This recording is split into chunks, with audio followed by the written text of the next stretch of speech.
तो कल हमने क्वेश्चन डिस्कस करे थे कुछ, है ना।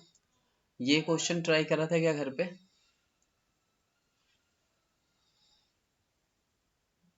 मानसी,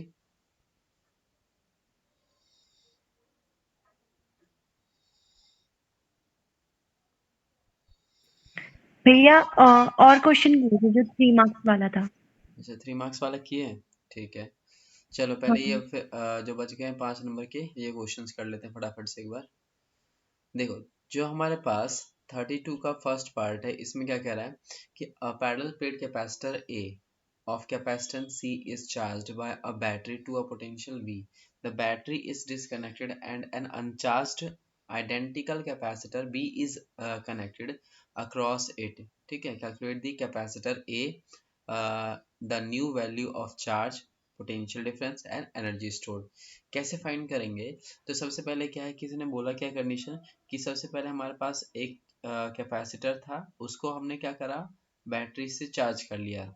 स्टार्टिंग में हमने उसको बैटरी से यहाँ पे चार्ज कर लिया। अब अगर चार्ज करेंगे तो यहाँ पर होगा क्या, इस तरह से इस पे जो चार्ज आएगा वो आएगा Q, और इसका जो पोटेंशियल होगा वो क्या होगा, V। ठीक है, और इसकी जो कैपेसिटेंस है वो हम क्या बोल रहे हैं यहाँ पर, C। तो देखा जाए तो यहाँ पर इनिशियली बैटरी से जब चार्ज करा गया था तो कैपेसिटर A, ये हमारा क्या कौन सी कैपेसिटर है, A। कैपेसिटर A के पास चार्ज कितना है, Q, पोटेंशियल क्या है, V, और कैपेसिटेंस उसकी क्या है, C। अब यहाँ से हमने बैटरी को हटाया, हम यहाँ पे क्या करेंगे, अब बैटरी को हटाते हैं। ठीक है, और बैटरी हटाने के बाद अब हम इसी कैपेसिटर को कनेक्ट करते हैं एक दूसरे कैपेसिटर के साथ। ठीक है, जिसको हमने कैपेसिटर बी नाम दे दिया है। अब जैसे ही कैपेसिटर कनेक्ट करोगे तो क्या होगा कि पैरेलल में कनेक्ट कर रखा है, तो ये बात है यहाँ पे। और जैसे ही यहाँ पर हम इसको कनेक्ट करेंगे तो चार्ज का डिस्ट्रीब्यूशन स्टार्ट हो जाएगा, दोनों क्या होंगे, यूनिफॉर्मली चार्ज होना स्टार्ट हो जाएंगे। तो इनिशियली जब ये कैपेसिटर लाया गया था तो उसका चार्ज क्या था, 0। अब इसके पास क्या था इनिशियल, यहाँ पर इनिशियली Q। ठीक है, तो इक्विलिब्रियम वाली कंडीशन आएगी यहाँ पे, है ना। तो हम यहाँ पर फाइंड करेंगे कि जब इन दोनों कैपेसिटर को कनेक्ट कर दिया हमने साथ में, तब कितना चार्ज है, तब क्या पोटेंशियल है किसका, इसी का, है ना। और एनर्जी कितना स्टोर हुआ वो निकाल लेंगे। ठीक है, स्टार्टिंग में एनर्जी कितनी स्टोर होगी, तो एनर्जी का हमने फॉर्मूला पढ़ रखा था, U is equal to half C V square. ठीक है, ये चीजें। तो यहाँ पर ये कंडीशन दे रखा है, तो इस कंडीशन के बेसिस पे इसका आंसर हमें बताना है। तो मैं तुम्हें डायरेक्ट जो सॉल्यूशन वाला पार्ट है वहीं से बताता हूँ जो लिखा हुआ है।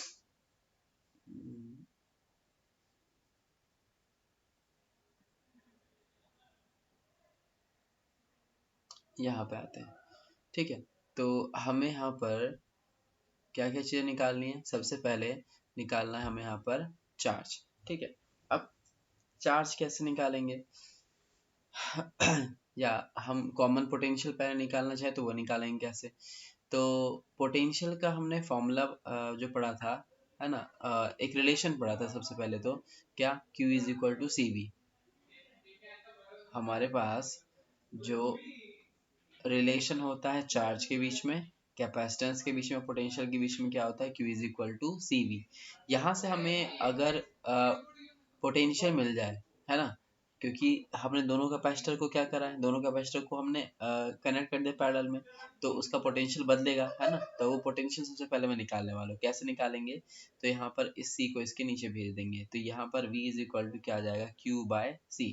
अब ये जो पोटेंशियल आएगा ये हमारा कौन सा पोटेंशियल होगा, ये होगा कॉमन पोटेंशियल। कॉमन पोटेंशियल मतलब कि जब दोनों कैपेसिटर को हमने पैरेलल में कनेक्ट कर रखा है, तब यहाँ पर दोनों का कॉमन पोटेंशियल क्या है, V। पैरेलल में दोनों का पोटेंशियल सेम होता है तो V। अब ये जो चार्ज है ये होगा हमारा टोटल चार्ज। क्या होगा, टोटल चार्ज दोनों कैपेसिटर की वजह से आ रहा है। और ये जो कैपेसिटेंस होगा ये होगा हमारा टोटल कैपेसिटेंस, इन दोनों कैपेसिटर की वजह से होगा। तो ये बड़ा ही सिंपल है कि अगर हमें ये पोटेंशियल, कॉमन पोटेंशियल निकालना है, ये कौन सा है हमारा कॉमन पोटेंशियल, तो ऊपर क्या चाहिए, टोटल चार्ज चाहिए। तो charge due to a capacitor, ये हमारा ए कैपेसिटर है और ये हमारा कैपेसिटर भी है, और प्लस में यहाँ पे चार्ज ऑफ बी कैपेसिटर, तो टोटल चार्ज हमें दोनों को ऐड करके मिलेगा। सेम इसी तरह से दोनों कैपेसिटेंस भी हमें क्या मिलेगा, ऐड करके। तो यहाँ पर सी ए प्लस में सी बी ये लिख देंगे। अब तुम्हें मालूम है इनिशियली जो हमारा कैपेसिटर ए था उसको कितना चार्ज दिया था हमने, तो वो हमारा था charge Q is equal to C V, Q is equal to C V. ठीक है, तो जो Q is equal to C V है वो यहाँ पर टोटल चार्ज है किसका, ए कैपेसिटर का। और बताओ जरा जो कैपेसिटर सेकंड था, है ना, उसका इनिशियली चार्ज कितना था, 0, है ना, पहले वो चार्ज ही नहीं था किसी से, तो इसीलिए उसका चार्ज क्या लेंगे, 0।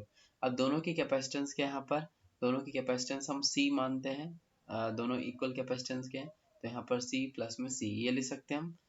तो ये ऊपर क्या बचेगा हमारे पास CV, और नीचे क्या हम पे C प्लस का C यानी कि 2C, हमें इस कैपेसिटेंस इक्वल दे रखे हैं, तो C से C को हम काट देंगे तो ये आ जाएगा हमारे पास जो कॉमन पोटेंशियल है वो कितना आ गया, V/2। ठीक है, तो ये हमारे पास पोटेंशियल क्या हुआ, इनिशियल पोटेंशियल V था पहले, जैसे कनेक्ट करेंगे तो पोटेंशियल हाफ हो जाएगा, यानी इसका पोटेंशियल भी आधा हो गया, यहाँ पे दोनों का पोटेंशियल आधा हो गया। तो यहाँ पर हमें बताना है A, क्योंकि स्पेशली हमारा फोकस किस पर, कैपेसिटर पर है, A पर, कि कनेक्ट करने के बाद A का पोटेंशियल क्या है। ठीक है, इसने पूछा था हमसे calculate the new value of capacitance. ठीक है, जो कि हमें बताना था ये कैपेसिटर ए के लिए चार्ज की वैल्यू और पोटेंशियल डिफरेंस। तो पोटेंशियल डिफरेंस तो हमने बता दिया कि वो कितना है, V/2।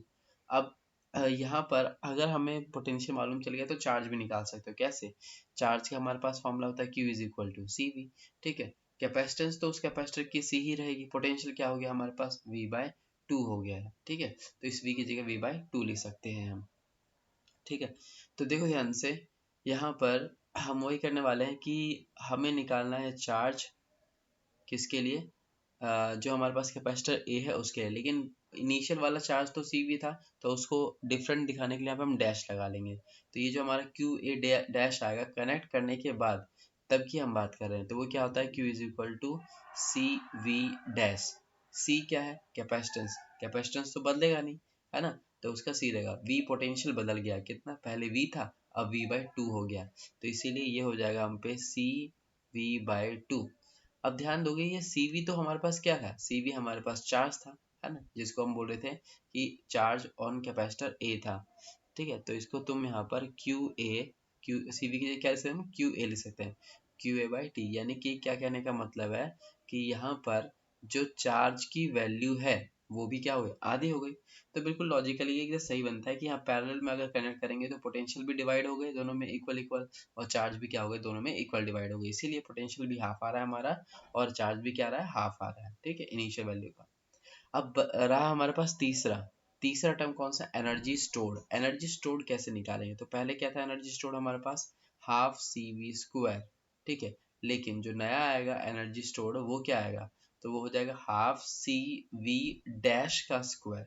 V डैश के यहाँ पे पोटेंशियल है जो चेंज हुआ था, तो ये हो जाएगा हाफ CV डैश की जगह क्या रख दोगे, V डैश की जगह हम रख देंगे V/2, तो ये आ जाएगा V/2 का स्क्वायर। ठीक है, तो यहाँ पे देखो 1/2, नीचे 2 का स्क्वायर क्या हो जाएगा, 4, तो यहाँ पे 4 मल्टीप्लाई में लिख देता हूँ, ऊपर क्या है हम पे C और ये V का स्क्वायर। तो देखा जाए तो ये हमारा जो है हाफ CV², ये क्या था, ये तो इनिशियल हमारे पास पोटेंशियल एनर्जी थी, है ना, तो इनिशियल पोटेंशियल एनर्जी जो थी, इसको हम लिख सकते हैं U, और जो नीचे क्या बचा है 4, तो ये हो गया 4, यानी पोटेंशियल एनर्जी क्या हुई, पोटेंशियल एनर्जी 1/4 हो गई उसकी ओरिजिनल पोटेंशियल एनर्जी की। तो ये हमारे पास एनर्जी स्टोर्ड भी हमने फाइंड कर लिया। तो देखो क्या क्या चीज़ें देखा, सबसे पहले जैसे ही हम चार्ज करके कैपेसिटर बी के साथ लगाते हैं तो पहले बार चार्ज आधे आधे हो जाते हैं, यानी Q/2 पोटेंशियल भी आधा होता है। लेकिन जो पोटेंशियल एनर्जी होता है, पोटेंशियल एनर्जी जो होता है हमारे पास वो क्या होता है, 1/4 हो जाता है। ठीक है, 1/4 हो गया हमारे पास किसका, इनिशियल एनर्जी का। ओके, तो इस तरह से हमने ये तीनों टर्म्स निकाल लिए। तो इसमें कोई डाउट तो नहीं, समझ आ गया ये चीज़, यहाँ पे प्रॉपर तरीके से लिखा भी हुआ है ये चीज़। देखो ए का पोटेंशियल CV है, बी का ये है, और ये कॉमन पोटेंशियल है, और ये यहाँ पर ये हो गया हमारा पोटेंशियल एनर्जी 1/4। ठीक है, तो कोई डाउट तो नहीं इसके अंदर? नहीं भैया। देखो, अब इसी में ही पूछा था इसने, बी वाला पार्ट, सेकंड पार्ट है कि drawing the pattern of the electric field lines for positively charge conducting sphere.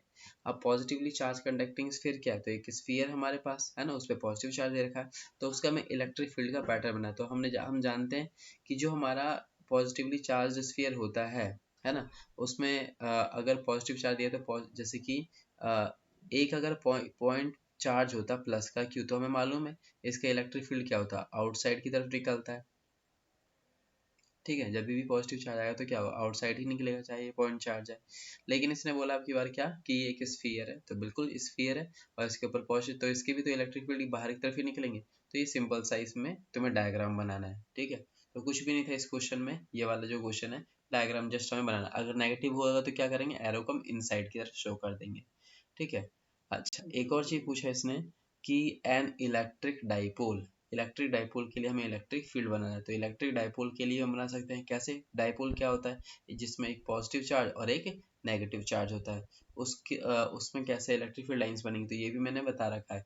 और दो अपोजिटली चार्ज जब होती है तो वो भी हमने बनाया था। तो देखो, जो हमारा डायपोल होता है उसमें होता है एक पॉजिटिव चार्ज और एक होता है हमारा नेगेटिव चार्ज। तो इसमें क्या हुआ, पॉजिटिव से इलेक्ट्रिक फील्ड लाइन जाएंगी, नेगेटिव पे खत्म हो जाती है। ये रहे पॉजिटिव से नेगेटिव पे खत्म। तो ये इस तरह से हमें ड्राइंग बनानी है इसकी।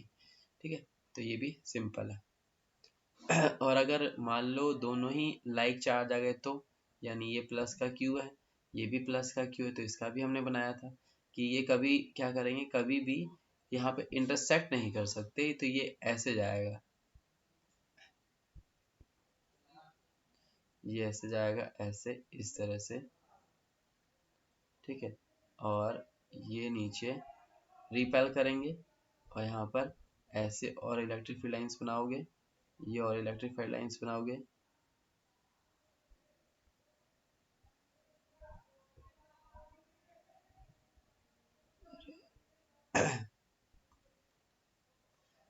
यहाँ पर भी और इलेक्ट्रिक फील्ड लाइंस और इधर आउटसाइड की तरफ हम निकाल देंगे।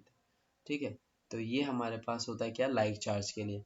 अब ये जो लाइक चार्ज है, अगर ये प्लस का क्यू है, तो इसमें एरो किधर दिखाएंगे हम, बाहर की तरफ, ऐसे बाहर बाहर की तरफ ऐसे शो कर लेंगे हम। लेकिन अगर यहीं पे नेगेटिव होता तो माइनस क्यू, तो बस एरो चेंज करते, डायग्राम बिल्कुल यही सेम रहता। ठीक है, तो ये ध्यान रखना कि ये हमारे पास क्या है, इलेक्ट्रिक डाइपोल के लिए या दो अनलाइक चार्ज के लिए, इसको हम दो अनलाइक चार्ज भी बोलते हैं। और ये क्या है, लाइक चार्ज है, या पॉजिटिव पॉजिटिव है या नेगेटिव नेगेटिव है। ठीक है, तो ये सिंपल सा डायग्राम है। अब अच्छा हमारा ये हो गया। अब अगला क्वेश्चन देखते हैं, 5 मार्क्स का जो था।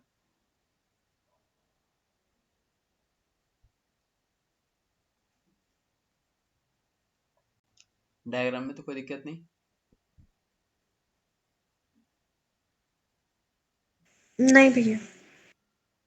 देखो जरा, अब बी वाले पार्ट में क्या बोल रहा है कि right Coulomb's law of electrostatic in vector form. तो ये हमने पढ़ा था, Coulomb's law in vector form में क्या होता है, तो ये हमने डिराइव भी किया था, सिंपल सा था हमारे पास कि F12 is equal to 1/4 pi epsilon naught. ठीक है, Q1 Q2 अपॉन में यहाँ पर आ जाएगा आर का स्क्वायर, और यहाँ साथ में क्या लग जाता है, आर कैप। अगर ये 1 2 है तो यहाँ पे क्या हो जाता है, उल्टा हो जाता है, 2 1 हो जाता है। ठीक है, और यहाँ पर अगर यही 2 1 होता तो क्या लिखते हैं हम यहाँ पर, 1/4 pi epsilon Q1 Q2 upon में आर का स्क्वायर, और ये आर इसका भी नाम देना है, तो ये भी 2 1। ठीक है, ये भी 2 1। और यहाँ पे सॉरी 2 1 नहीं, यहाँ पे हमारा 1 2 है तो 2 1 बना, यहाँ 2 1 है तो 1 2 बनेगा, ये वाला 1 2। आर कैप में क्या लगा लेंगे यहाँ पे, 1 2। तो ये हमारे आ गए तो फोर्सेस। और यहाँ पर ये हमने सिंपल डेरिवेशन भी कर रखा था, मेरे ख्याल से इसमें कोई दिक्कत नहीं आनी चाहिए, डायग्राम वगैरह बना करके दिखा सकते हैं, हम शो कर सकते हैं। ठीक है, ये आता है मानसी, कोई दिक्कत तो नहीं इस वाले हाँ में? भैया। हाँ, नहीं नहीं। ठीक है। तो अब हमारे पास इसका जो नेक्स्ट पार्ट है इसको देखो।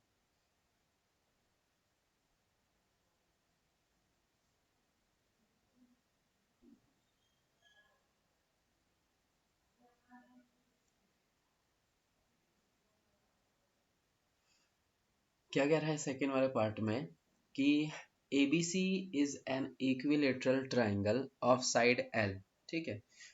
2 point charges plus 2 microcoulomb each are located at points BC. Find the sign and the magnitude of the point charge Q to be kept at the midpoint M of the side BC so that the net electric field at point A becomes 0, ठीक है। तो यहाँ पर क्या कहने का मतलब है कि एक हमारे पास इक्विलेटरल ट्राइंगल, इक्विलेटरल ट्राइंगल क्या होता है, जिसके सारे साइड्स इक्वल होते हैं। तो ये हमारे पास एक इक्विलेटरल ट्राइंगल है। ओके, फिर कह रहा है कि यहाँ पे पॉइंट्स माने गए हैं, तो ये हम मान लेते हैं ए, ये बी और ये सी, ठीक है। So A B C is an equilateral triangle of side L.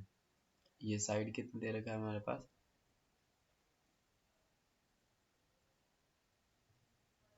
ये एल, इसके सारे सारे साइड जो है यहाँ पे एल एल एल दे रखे हैं, ठीक है। और यहाँ पे चार्ज को बिठा रखा है, इस जगह पे हमारे पास चार्ज बैठा हुआ है, यहाँ पे चार्ज बैठा हुआ है। और चार्ज कितना है, ये है प्लस का 2 माइक्रो कूलम, ये भी प्लस का 2 माइक्रो कूलम, ठीक है। तो बी और सी पर 2 + 2 माइक्रो कूलम चार्ज बैठा है। Find the sign and the magnitude of the point charge Q to be kept at the mid point M of the side B C. इस B C line के mid में, है ना, mid में बैठा हुआ है हमारे पास एक चार्ज, बिल्कुल मिड में यहाँ पर एक चार्ज बैठा हुआ है, ठीक है। और वो चार्ज कौन सा है, वो चार्ज हमारे पास है Q, ठीक है। तो ये चार्ज Q बैठा रखा है। So that the net electric field at point A become 0। यहाँ पर जो नेट इलेक्ट्रिक फील्ड है वो क्या है, नेट इलेक्ट्रिक फील्ड 0 है। तो इस जगह पर यानी ई ए पॉइंट पर इलेक्ट्रिक फील्ड हमें दे रखा है 0। ओके, तो हमें ये जो Q चार्ज है इसका साइन कैसा होगा, पॉजिटिव होगा कि नेगेटिव होगा, और इसकी वैल्यू क्या होगी वो हमें निकालनी है। तो बहुत ही सिंपल है ये भी, ठीक है। कैसे फाइंड करेंगे, तो सबसे पहले यहाँ पर हम क्या देखते हैं कि अगर ए पॉइंट पर, जो हमारा ये ए पॉइंट है यहाँ पर, अ, ये दे देता हूँ कलर, ये ए पॉइंट है, इस ए पॉइंट पर इस चार्ज की वजह से भी इलेक्ट्रिक फील्ड होगा, इस चार्ज की वजह से भी इलेक्ट्रिक फील्ड होगा। अब इसकी वजह से जो इलेक्ट्रिक फील्ड होगा वो किस डायरेक्शन में होगा, इस डायरेक्शन। पॉजिटिव का चार्ज है तो इलेक्ट्रिक फील्ड इसी डायरेक्शन में होगा। तो इस इलेक्ट्रिक फील्ड का तुम्हें नाम देना है। कैसे नाम दोगे, तो सी से ए की तरफ जा रहा है ना, तो इसको हम क्या बोलेंगे, ई सी ए वैक्टर, ठीक है। अच्छा, बी से भी इस पॉइंट पर इलेक्ट्रिक फील्ड लग रहा होगा, वो किधर जा रहा होगा, वो जा रहा होगा इधर। तो इसका क्या नाम देंगे हम, इसको हम नाम देंगे, बी से ए की तरफ जा रहा है तो इसको हम देंगे बी ए वैक्टर, ठीक है। अब यहाँ पे जो चार्ज बढ़ा है, देखो यहाँ पे कोई चार्ज नहीं है, यहाँ पे इलेक्ट्रिक फील्ड बोला है 0 है, ठीक है। ये ध्यान रखना इस चीज का, चार्ज यहाँ पे बैठा है, यहाँ बैठा है और एक यहाँ बैठा हुआ है, ठीक है। तो इस चार्ज के बारे में बताना है इस डाटा से, ये इन्फॉर्मेशन से, तो इसीलिए ये हम कर रहे हैं। तो सबसे पहले क्या करने वाले हैं, यहाँ पर हम एक वर्टिकल लाइन खींचते हैं, ठीक है। अब मुझे ये बताओ, ये वाला एंगल कितना होगा और ये एंगल कितना होगा, बता सकते हो। ये छोटा सा एंगल और ये छोटा सा एंगल कितना होगा,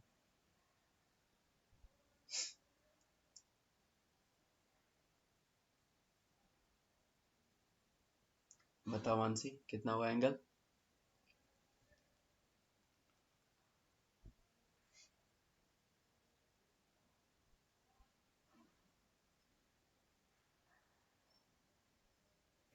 60। 60? पक्का, देखो ध्यान से।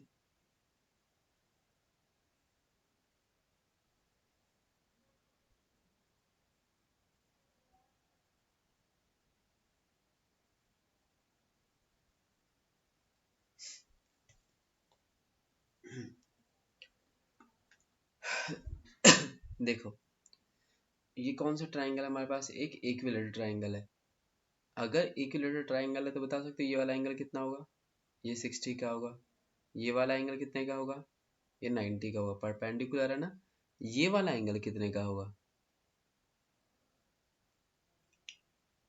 ये वाला छोटा जो एंगल है, ये बिल्कुल मिड पॉइंट में है, तो इससे हमने ये लाइन खींचा है। तो अगर ये पूरा 60 होगा तो इसका हाफ क्या हो जाएगा 30। तो ये 30, ये 30, तो ये भी क्या हो जाएगा, ये भी 30 हो जाएगा। ठीक है। अब ये वाला एंगल और ये एंगल क्या है, वर्टिकली अपोजिट एंगल है। तो ये अगर 30 है तो ये भी क्या होगा 30, ये अगर 30 है तो ये भी क्या होगा 30। तो इसका मतलब ये वाला एंगल है 30 और ये वाला एंगल भी हमारे पास क्या है 30। तो ये दोनों एंगल 30 के हैं। अब अगर ये 30 के हैं तो इस वाले वेक्टर को, ये इलेक्ट्रिक फील्ड का जो वेक्टर है, इसको हम रिजॉल्व कर सकते हैं। ठीक है। रिजॉल्व कैसे करेंगे हम, तो देखो ध्यान से जरा, ये जो वेक्टर है इस वेक्टर को अगर तोड़ेंगे तो एक जाएगा इस डायरेक्शन में और एक जाएगा इस डायरेक्शन में। ठीक है। ये कौन सा बनेगा कंपोनेंट बता सकते हो मुझे, ये बनेगा हमारा ई सी ए, कॉस वाला कंपोनेंट कि साइन वाला कंपोनेंट, बताओ। ई C A cos theta, theta यहाँ पे 30 है तो यहाँ पे हम लिख देंगे 30। तो इस डायरेक्शन में ई सी ए कॉस 30, जिसके साथ एंगल होता है वो कॉस वाला कॉम्पोनेंट होता है। ये कौन सा बनेगा, ई ए ई सी ए साइन 30। ठीक है। यहाँ पे लिखने की जरूरत नहीं, वैसे बता दिया यहाँ पे। सेम इसी तरह से इसको रिजॉल्व करो, इसको रिजॉल्व करेंगे तो इसके साथ भी एंगल वाला कॉम्पोनेंट है, तो ये क्या बनेगा, वही क्या बनेगा यहाँ पर ई बी ए कॉस 30, और इधर जाएगा तो क्या बनेगा ए बी ए साइन 30। ये वाले दोनों तो कैंसिल कर देंगे तो इसीलिए हम इसकी बात नहीं करेंगे। अब जरा समझना कि दो इलेक्ट्रिक फील्ड इस डायरेक्शन में है, यानी नेट इसकी और इसकी वजह से जो नेट इलेक्ट्रिक फील्ड मिलेगा इस डायरेक्शन में वो किधर है, अपवर्ड है ना। और कितना है वो, ये उन दोनों का सम हो जाएगा। यानी कि टोटल जो नेट इलेक्ट्रिक फील्ड मिलेगा यहाँ पर, जो नेट इलेक्ट्रिक फील्ड मिलेगा इस डायरेक्शन में, वो हमें कितना मिलने वाला है, वो मिलने वाला है हमें यहाँ पर, ये साइड में लिख देता हूँ मैं, वो मिलेगा 2 टाइम्स ऑफ ई सी ए, क्योंकि ई सी ए और ई बी ए बराबर है मैग्नीट्यूड वाइज। तो 2 times of E C A cos 30 ये मिला। तो ये इतना इलेक्ट्रिक फील्ड ऊपर की तरफ लग रहा है। अब ये वाला चार्ज कैसे नेचर होगा, ये वाला चार्ज उतना ही नेचर होगा कि ये इतना इलेक्ट्रिक फील्ड इस डायरेक्शन में लगा सके। तो यहाँ पर क्या करेंगे हम देखो, यहाँ पर जो इलेक्ट्रिक फील्ड होगा वो इस डायरेक्शन में है, यानी इधर। तो एक चीज तो समझ आया कि ये वाला चार्ज का नेचर कैसा होगा, नेगेटिव नेचर का होगा, तभी तो ये अट्रैक्ट करेगा। मतलब अब इस डायरेक्शन में होगा इलेक्ट्रिक फील्ड की डायरेक्शन, और अगर पॉजिटिव होता तो ऊपर की तरफ होता। तो यहाँ पे समझ गए, तो ये चार्ज कैसा है, ये चार्ज होगा नेगेटिव नेचर का।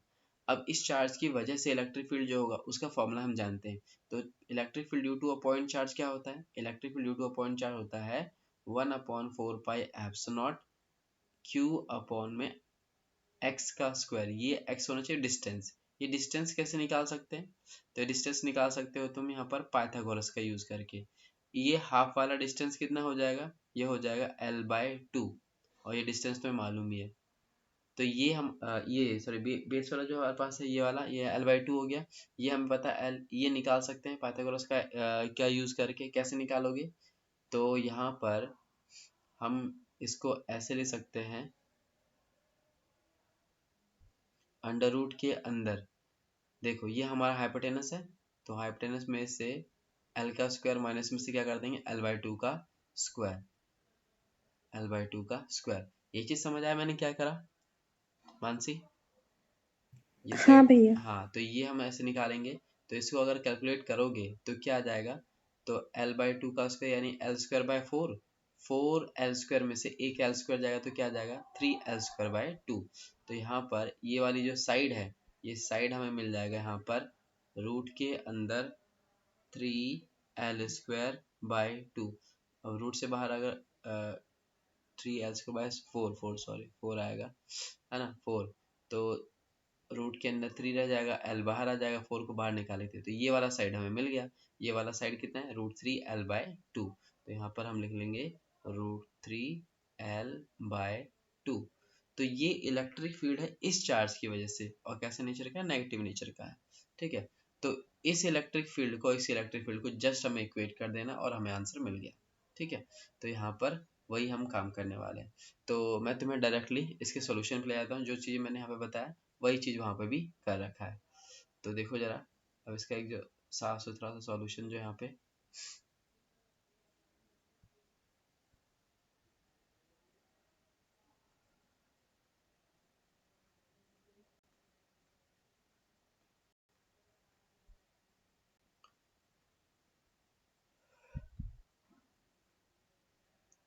ये रहा वैसे डायग्राम। ये हमारा क्या है हाँ, ये हमारा 60 का था, ये 30 का हो गया, ये भी क्या हो जाएगा हमारा 30 का होगा, ये भी क्या है 30 का होगा। ठीक है, तो ये 30 हो गए। अब ये डायग्राम में देखो, ये हमने यहाँ तक निकाला था 2ab cos 30, है ना, इसने ए बी नाम दे रखा है, हमने वहाँ पे सी नाम दे रखा था। तो 2ab cos 30 ये फाइंड कर लिया, और बाद में क्या करा, दोनों इलेक्ट्रिक फील्ड को यहाँ पे इक्वेट कर दिया, सारा सेम वही चीज़ है, प्रोसेस है। ठीक है, तो वही हमने रखा है यहाँ पे 1/4πε0√3/2, ये एल का स्क्वायर और ये क्यू। ठीक है, और ये क्या था हमारे पास, ये था हमारे पास जो हमने क्या नाम था 1/4πε0 2 टाइम्स ऑफ क्यू अपॉन में एल का स्क्वायर इंटू में cos 30 की वैल्यू, cos 30 की वैल्यू क्या होती है √3/2। तो वही सारी वैल्यू यहाँ पे पुट करी है। ठीक है,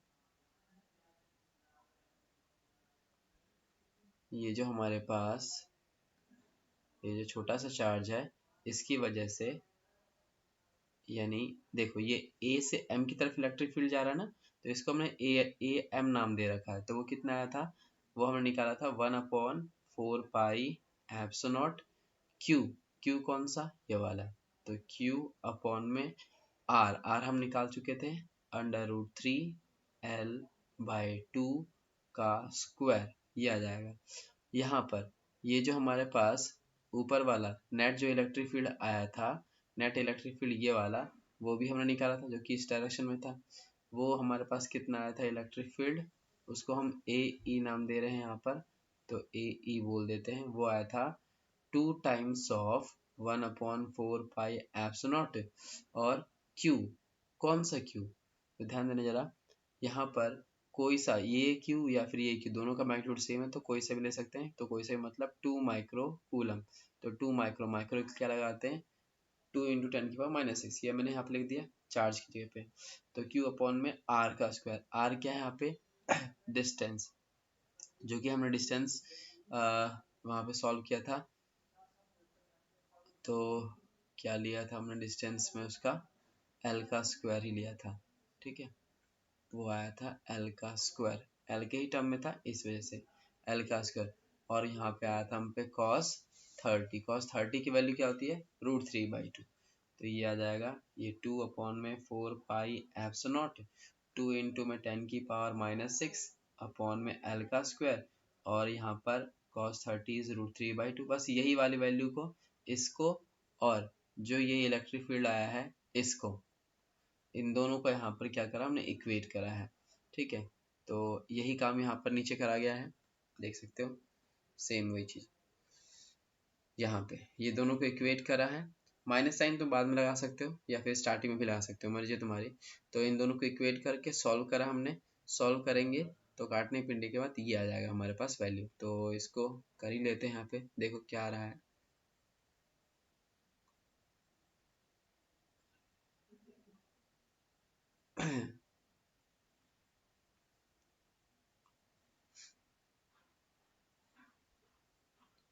1/4πε0, और यहाँ पर है q अपॉन में √3 का स्क्वायर करेंगे तो 3 आएगा, एल का स्क्वायर एल स्क्वायर, 2 का स्क्वायर 4, 4 पहुँच जाएगा ऊपर, इज इक्वल टू, ये पूरी वैल्यू लिख लेते हैं यहाँ पे हम।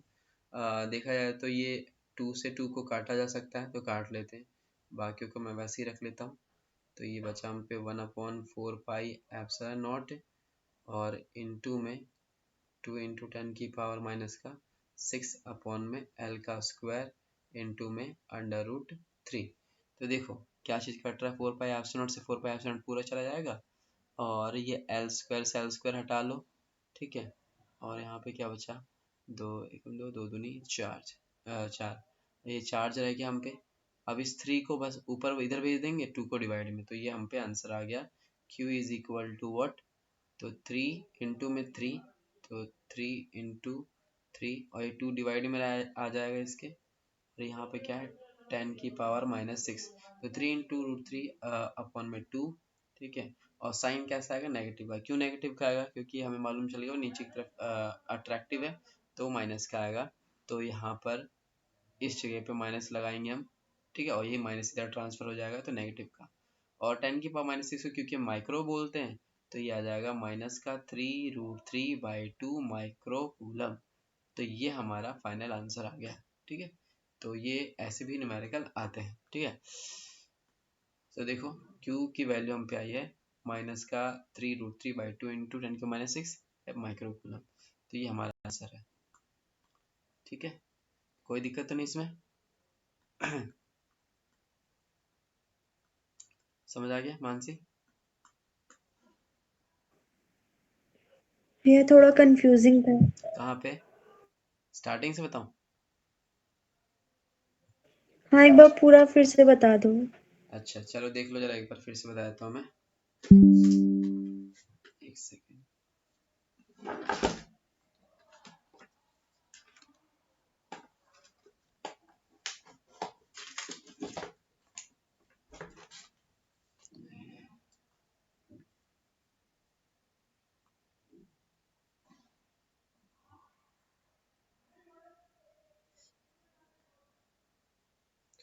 देखो पहले इस डायग्राम को यहाँ पे ध्यान से समझना। डायग्राम में क्या क्या चीज दे रखा है, डायग्राम में क्या रखा है, क्या कि हमारे पास एक इक्विलेटरल ट्राइंगल है। इक्विलेटरल ट्राइंगल है मतलब ये इस तरह का दे रखा है। इसमें ये जो साइड है एल, ये भी साइड एल है, ये भी साइड एल है। इसके मिड में यहाँ पर एक चार्ज रखा है। चार्ज कौन सा है, ये क्यू वाला चार्ज है। इस चार्ज का हमें नेचर नहीं पता, मतलब पॉजिटिव नेचर का कि नेगेटिव नेचर का है, ठीक है, वो पता करना है हमें। यहाँ पे जो चार्ज है वो +2 माइक्रोकूलम है, यहाँ पे जो चार्ज है +2 माइक्रोकूलम है।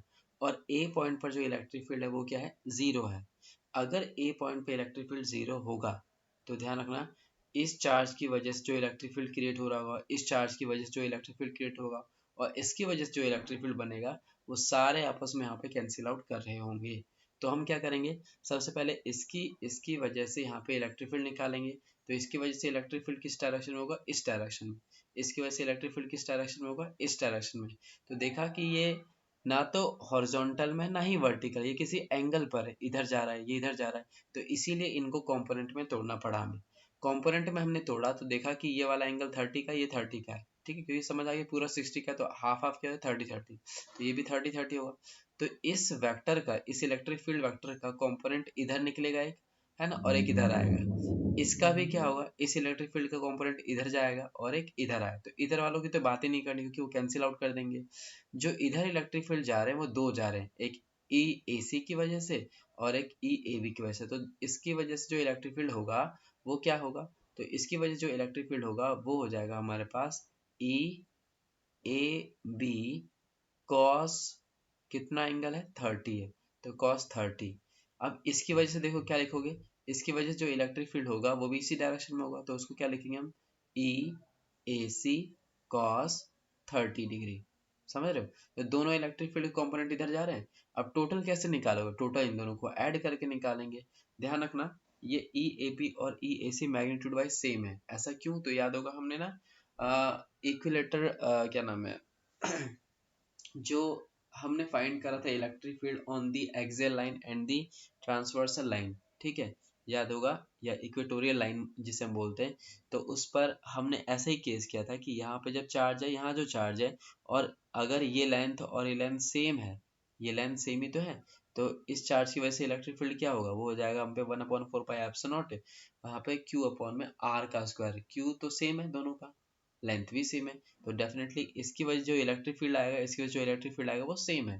तो इसका मतलब यहाँ पर जो हमारे पास ई, ये वाला ई ए सी जो है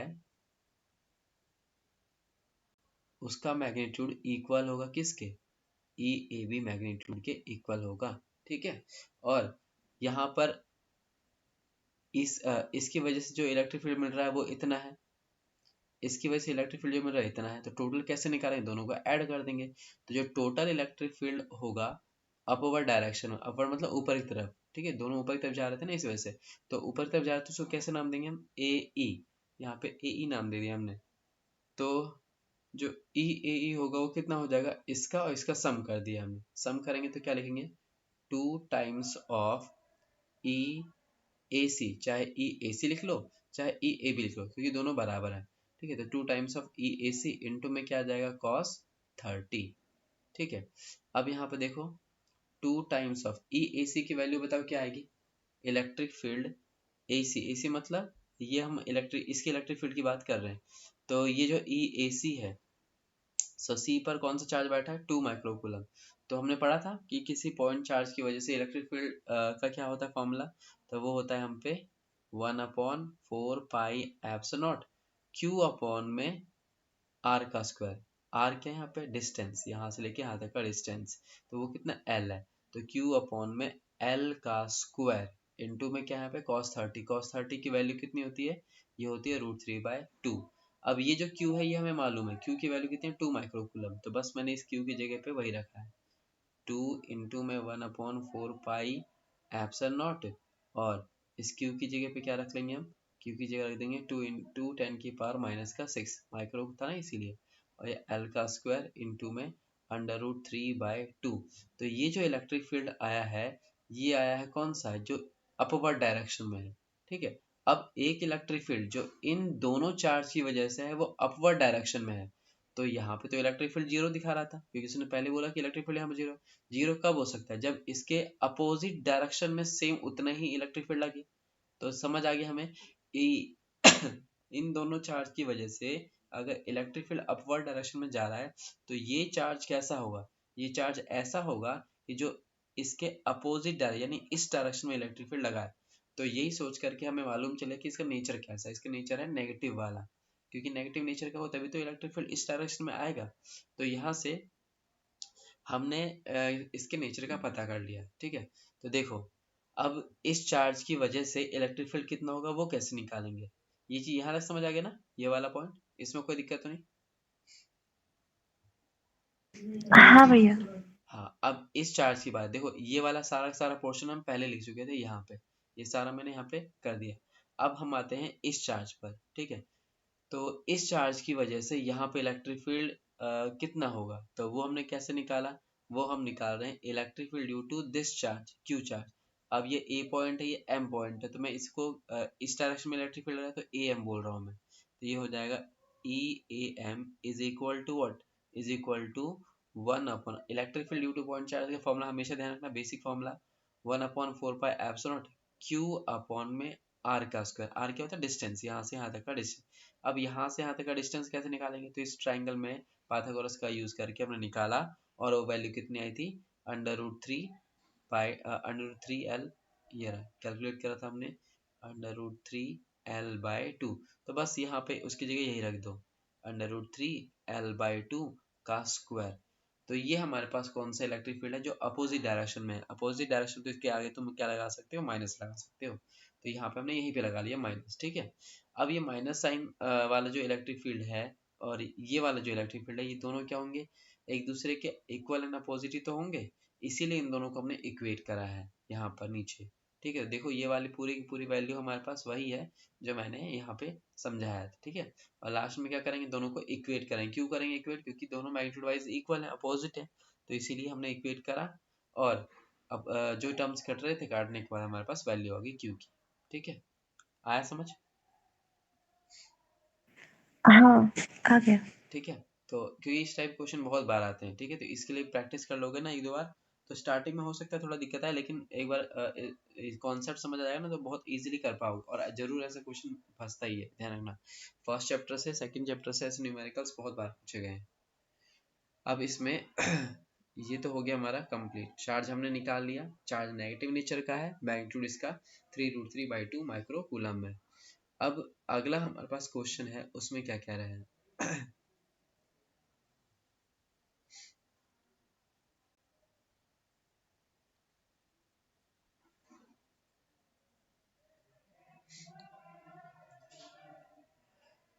देखो अगला ऑप्टिक्स से ही रिलेटेड है। अच्छा, लास्ट क्वेश्चन है इस 5 मार्क्स का। क्या क्या रखा है इसने, a ray of light is incident on one face of a triangular glass prism of refractive index n and is refracted out from the opposite face Deduce the expression for the refractive index of glass prism in terms of the angle of minimum deviation and angle of prism. Write the condition on n for refraction to take place on the opposite face. ठीक है, तो ये वाला हमने question वैसे भी कर रखा है. ठीक है, इसमें कोई डाउट तो नहीं हमसे? इसमें कोई डाउट तो नहीं, या बता दूं?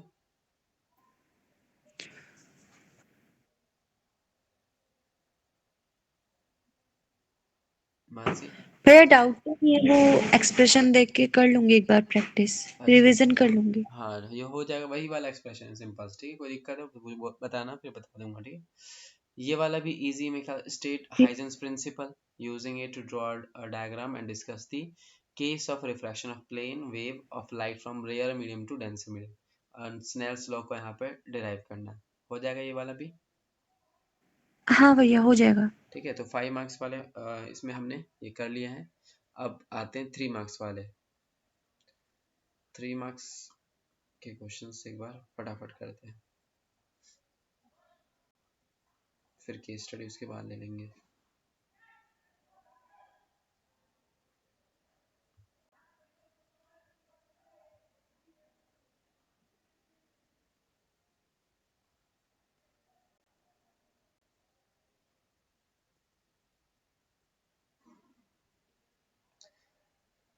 देखो 3 मार्क्स में 22nd, define electric flux, is it a scalar और वेक्टर क्वांटिटी.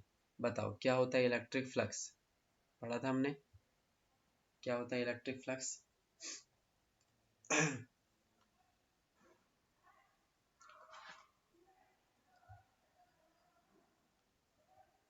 इलेक्ट्रिक फ्लक्स, भैया जो electric number of electric field lines थी वो परपेंडिकुलरली पास करती है ना गिवन एरिया से. हाँ, number of electric field lines crossing a given area. ठीक है, is known as electric flux. और इसी को अगर हम फॉर्मूले के टर्म में बताना चाहें तो कैसे लिख सकते हैं.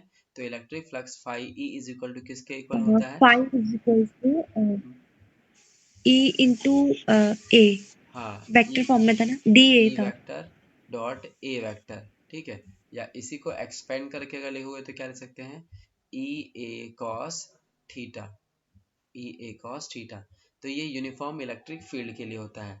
ठीक है, और दूसरा हमारे पास होता है फॉर्मूला किसके लिए, इंटीग्रेशन में ई डॉट डी एस. ठीक है, तो ये याद रखो, ये हमारे पास कॉन्टिन्यूस इलेक्ट्रिक फील्ड के लिए, और ये हमारे पास डिसकॉन्टिन्यूस मतलब जो नॉट कॉन्टिन्यूस नहीं रहते उसके लिए आता है, नॉन यूनिफॉर्म जिस वक्त बोलते हैं हम. ये हमारा यूनिफॉर्म के लिए, यूनिफॉर्म इलेक्ट्रिक फील्ड के लिए है. और ये वाला क्या है, non uniform non uniform electric field, इसके लिए. अच्छा, इज इट अ स्केलर और वेक्टर क्वांटिटी. बताओ इलेक्ट्रिक फ्लक्स स्केलर है कि वेक्टर है. स्केलर है. स्केलर है ना. क्यों, देखो यहाँ पर दोनों ही वेक्टर क्वांटिटी है, लेकिन दोनों डॉट वेक्टर का डॉट प्रोडक्ट क्या देगा, वो देगा हमें स्केलर. ठीक है, तो ये चीज ध्यान रखना कि E vector dot A vector वो क्या देगा हमें, एक स्केलर क्वांटिटी देता है. तो यहाँ पे इलेक्ट्रिक फ्लक्स जो होता है वो हमारा एक स्केलर क्वांटिटी होती है. अच्छा, साथ में एक और चीज मुझे यहाँ पे बता दो, इसकी ऐसा यूनिट क्या होगी, इसकी ऐसा यूनिट क्या होगी इलेक्ट्रिक फ्लक्स की, ये भी पूछा जाता है. याद है इसका यूनिट. अगर इसकी यूनिट भूल जाओ तो इसके फॉर्मूले से ही बना लिया करो. वो कैसे, इलेक्ट्रिक फील्ड जो हमारे पास फ्लक्स का फॉर्मूला होता है, इलेक्ट्रिक फ्लक्स का फॉर्मूला होता है, वो होता है ई ए कॉस थीटा. कॉस थीटा तो लेने हम यहाँ पे इलेक्ट्रिक फील्ड और एरिया. तुम्हें एरिया का पता है, यूनिट क्या होता है, एरिया का होता है यहाँ पर मीटर स्क्वायर. ठीक है, इलेक्ट्रिक फील्ड का क्या होता है, तो इलेक्ट्रिक फील्ड का हमने एक फॉर्मूला पढ़ रखा है, कौन सा, force experienced per unit charge. Force के लिए क्या लगाते हैं, न्यूटन. चार्ज के लिए क्या लगाते हैं, कूलम. तो न्यूटन पर कूलम, तो ये आ जाएगा न्यूटन पर कूलम मीटर स्क्वायर. तो याद रखना इलेक्ट्रिक फ्लक्स का जो यूनिट है वो क्या है, इलेक्ट्रिक फ्लक्स की यूनिट है न्यूटन पर कूलम मीटर स्क्वायर. ठीक है, तो ये चीज ध्यान रखना. अच्छा, इलेक्ट्रिक फ्लक्स की यूनिट तो ये है, मैग्नेटिक फ्लक्स की क्या होती है, इसमें कंफ्यूज कई बार होते हैं बच्चे सब। मैग्नेटिक फ्लक्स इसकी यूनिट क्या होगी?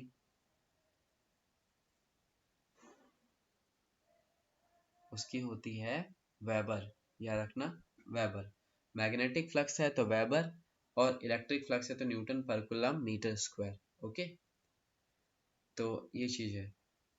अब देखो यहाँ पर दूसरा जो इसमें क्या रखा है पार्ट, इसमें a point charge q is kept at a distance of d by 2 directly above the center of the square of side d.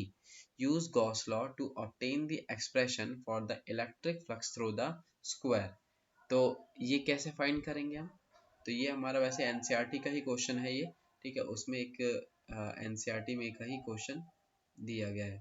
कह रहा है क्या यहाँ पे हमारे पास एक स्क्वायर है, ठीक है। अ point charge q is kept at the center of the d/2 directly above the center of the square of side d. इसका, इस स्क्वायर का जो साइड है वो डी डी डी इस तरह का वो दे रखा है, और हमने कहाँ पे रखा है इसको? इसको हमने रखा है चार्ज को d/2 डिस्टेंस पे, मतलब यहाँ पर इसको, यहाँ पर हमने चार्ज को प्लेस करा है, और यहाँ से यहाँ तक का जो डिस्टेंस है वो कितना है? वो डिस्टेंस हम पे d/2 ये वाला, ठीक है। अब यहाँ से बताना है क्या हमें बताना है इलेक्ट्रिक फ्लक्स क्या हुआ। अब इलेक्ट्रिक फ्लक्स की जब भी बात करते हैं तो एक क्लोज सरफेस हमेशा लेते हैं। अब एक क्लोज सरफेस कैसे बनाओगे? तो क्लोज सरफेस हम बनाने के लिए क्या करते हैं कि हम डी हाइट ले करके ऊपर ऐसे सरफेस को बनाना स्टार्ट कर लेते हैं, ठीक है। थोड़ा टेढ़ा हो गया ये, समझ आना, ये इस तरह का। तो ये हमारा क्या होगा? ये हमारा एक क्यूब बन गया, क्यूब के सेंटर में रखा हुआ ये। अब क्यूब के सेंटर में रखा हुआ है तो उससे इलेक्ट्रिक फील्ड लाइंस क्या होंगी? सभी तरफ बाहर तरफ जा रही होंगी, है ना। तो हमने पढ़ा था कि जो हमारे पास इलेक्ट्रिक फ्लक्स का फॉर्मूला होता है वो होता है Q अपॉन में एप्सिलॉन नॉट, याद होगा हमने गॉस लॉ पढ़ा था, इसमें फॉर्मूला क्या होता है? Phi is equal to Q upon में एप्सिलॉन नॉट, ठीक है। अब ये Q अपॉन में एप्सिलॉन नॉट जो होता है ये होता है पूरे क्लोज सरफेस से जो इलेक्ट्रिक फ्लक्स निकल रहा है उसके लिए, लेकिन मुझे तो सिर्फ इस जो नीचे वाला शीट है उसी से बताना है कि इससे कितना पास हो रहा है। तो कुछ नहीं करना, इजी है। ये जो फ्लक्स है ये सभी के सभी कितने फेस हैं इसके बता सकते हो मुझे? इस क्यूब में कितने फेस हैं? 6 फेस है ना। तो 6 फेस से जो पास होने वाला फ्लक्स है वो इतना है, तो एक फेस से पास होने वाला कितना हुआ? तो हम 6 से डिवाइड कर देंगे। तो यहाँ पे हम लिखेंगे फ्लक्स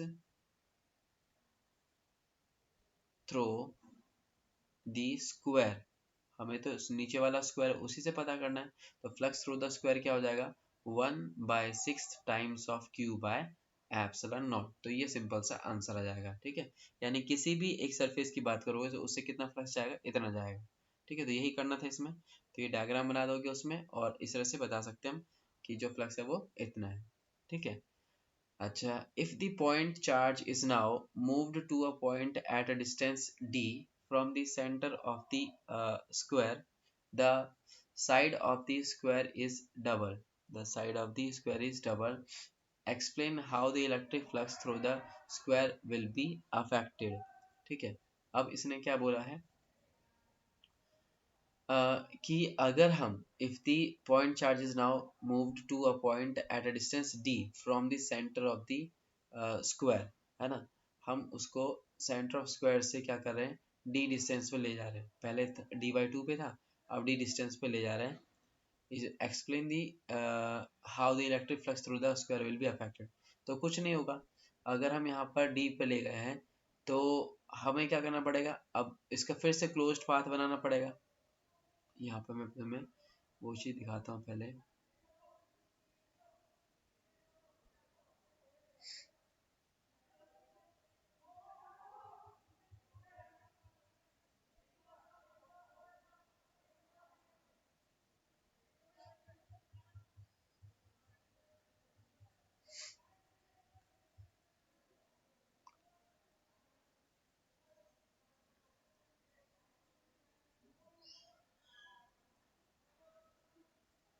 हाँ, ये रहा डायग्राम, बढ़िया सा है।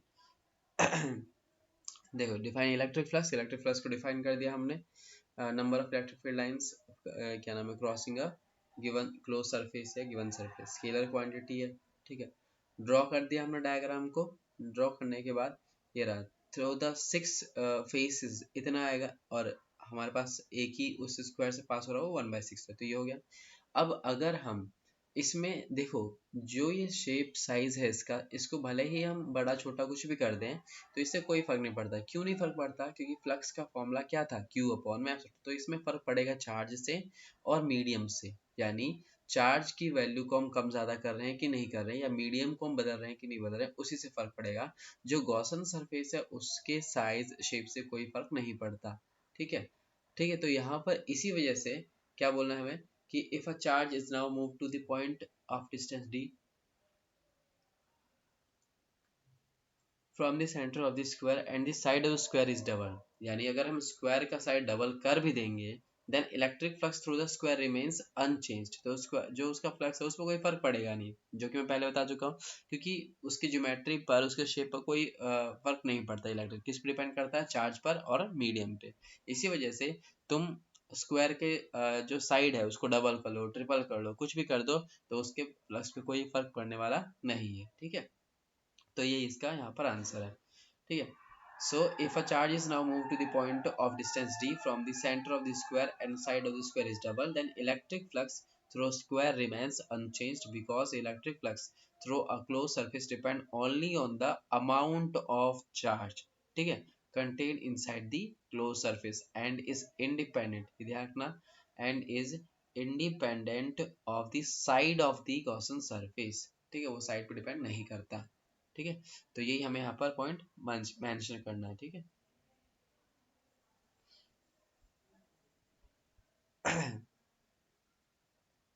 अब देखो इसमें ये हमारा हो गया। कोई डाउट तो नहीं इसमें? फिर इस समझ आ गया मानसी?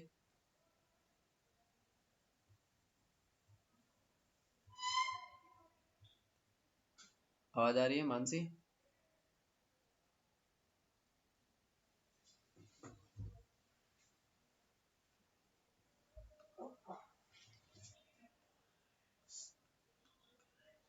आवाज आ रही है मानसी?